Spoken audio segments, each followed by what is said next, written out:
Hey guys, welcome back to the channel. So we're gonna be checking out some crazy a-hole relationship drama, and I'm a therapist. This is Dr. G, a therapist with a 0-star rating on Yelp, which she claims is due to the fact that she only tells her clients the total unaltered truth.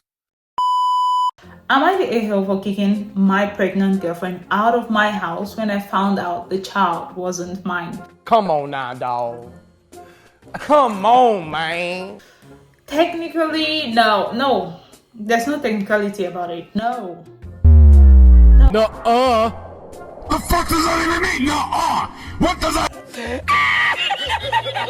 My ex and I had been together for 2 years. It was roughly for the last couple months when she lost her job and just seemed to refuse to look for work, living for free in my house, causing me to have to financially support us both. Makes sense. I also suspected she was cheating on me. Oh, you're a freeloader plus a cheater. And eventually I broke up with her and she left to live with her parents, as she should. A few weeks later, she comes knocking on my door to let me know that she's pregnant with my child. The thing is, when she's cheating on you and she's pregnant, the bells start ringing. You should obviously know that the first thing that you need to do is a paternity test before she moves back in. Like, stay with your mom, we do the test, then you move back in.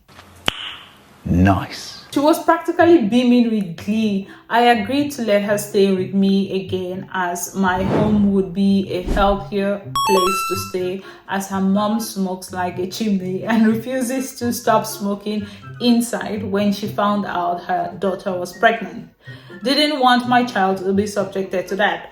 Makes sense? Yeah, makes sense. The one caveat to this agreement being we could go in a couple of weeks and have a paternity test done. She very happily agreed. Oh my god. I mean, I'm trying to think what to do from her perspective. Like, get sick around the day for the appointment. Like, you already know that this is going to happen. Women should know, right? Right? I think. Her reaction actually washed away some of the fears I had about her possibly cheating on me. So she lives with me for a couple of weeks and we go to get the test done. We find out that the child isn't mine. And like a switch is flipped, I honestly no longer care about that kid. Obviously, like, it's very natural. I no longer care about that kid anymore and tell her to pack up her shit and get out of my house. This was a week ago. She moved her stuff back to her parents' house but is staying with a friend to avoid the cigarette smoke and other problems there. But like, I didn't really get their age. I didn't catch that, and it's not in the post, but she's an adult. Why is she not working and like renting her own space to take care of that child that she picked up from somewhere? Or why does she not go live with the actual baby daddy? She, her friends, and even a few of our mutual friends are texting and messaging me about how I'm a terrible person for doing this to this innocent child. Bro, to be fair, the child is innocent and doesn't have a part to play. But the child has a dad, and the mom should be with the dad while raising this innocent child. That I have plenty of room in my house and I should just help her out. I feel like I've been through the emotional ringer these past months, and I've been through every emotion I am capable of feeling. From realizing I was possibly a father to the betrayal when her cheating was confirmed. Honestly, I feel so emotionally raw, and sometimes I agree with them. Yeah, you shouldn't. Nah. That maybe I should take her back and just care for the kid.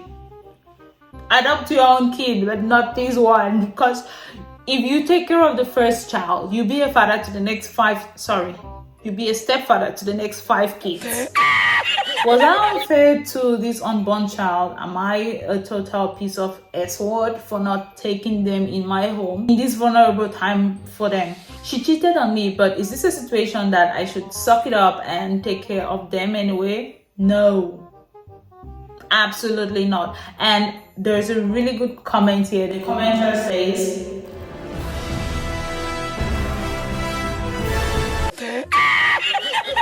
a suggested reply to each and every one of those Yeah, that word. Lead by example, even though the baby isn't yours, let her live with you. Show, don't tell. Exactly. Like if they are saying, hey, take her in, the person who is saying, hey, take her in, you live in a house, right? Bring her in there. Okay. 2 hours later. Am I the a-hole for leaving home after my husband said I should handle the cost of all the IVF sessions only because I'm the cause of infidelity in our marriage?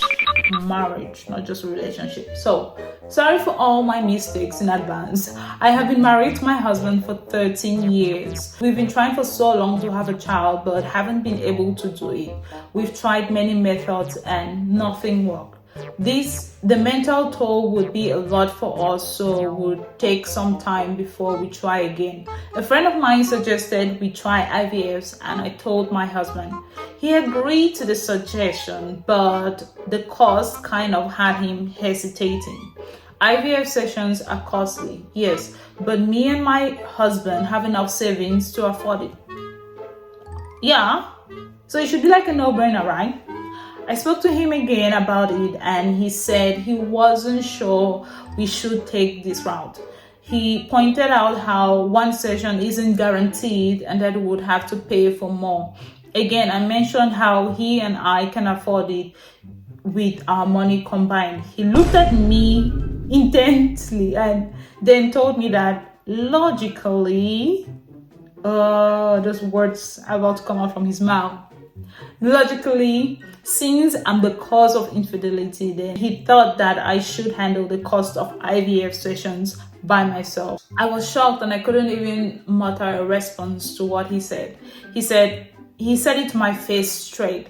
I felt so hurt, I exploded on him, and he acted like I was being unreasonable and then said he was not obligated to pay for my own medical issues.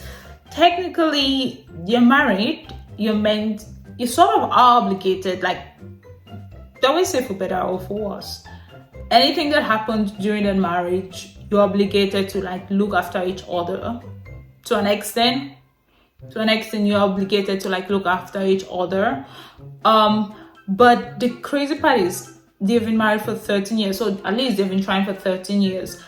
Is it that she had the issues before they got into the marriage and she did not tell him, she did not disclose it? Then that would be another ballgame because he didn't know what he was walking into. But if he knew that she had issues and he was like, you know what, let's get married, I'm down for it. And he's like, sorry, those are your problems. It doesn't make sense because they're married. Yeah, makes sense. I lost it and decided to pack my stuff and go stay with my mother. No response from him after that, just a text. Truth hurts. What? Bro, what are you talking about, man? How old is he? Because I can understand how you think in your mind, because logically, you think in your mind that you're right, but like there's a way you respond to a situation, especially when the other person is literally hurting and you see that you've hurt their feelings. You can calm them down, then explain your points again, but like, that's really just cold. That is what he sent me when I rejected his phone call. I got blamed by my family. Maybe get rid of them too. Bro, what are you talking about, man? Okay, I'm supposed to be a therapist, bringing people together. You know what? Maybe listen to them too. I got blamed by my family saying I'm overriding his feelings and that he had the right to open up about how he felt when I kept pushing him about the IVFs, especially considering his mental health state from being able to become a father, which is a human right that he has. Yes, I do take responsibility for my infidelity, but this was too much. And did I overreact? Was I wrong for taking a stance against what he said and leaving? And she edits to say that she's the one struggling with infidelity due to other medical issues that she has, which is why I said that before marriage, these are conversations that adults should sit down and have. If you are having problems having children and someone really wants children, it should be a conversation. He should know what he's walking into. If he knew what he's walking into and he's acting like this, then he totally is an asshole. And let's see The first response said, nah, that's one of the shittiest thing I've seen written on these God-hated boards. Be glad he showed you that side of himself before you had a child with him. That's what I was about to say. Because one is him asking her and thinking like, hey, you should be the one paying for this. You should be the one paying for the IVFs because, I mean, it's your problem. Bro wants to be a sperm donor and he should just go and do that. Or he should go and have another baby with someone else. It is a good thing that they don't have a child together because now she can have a clean divorce and just, besides, she should be the one taking care of her medical situation. Let me know in the comments what you do if your partner said that to you. I want to know. See you guys in the next video. Bye.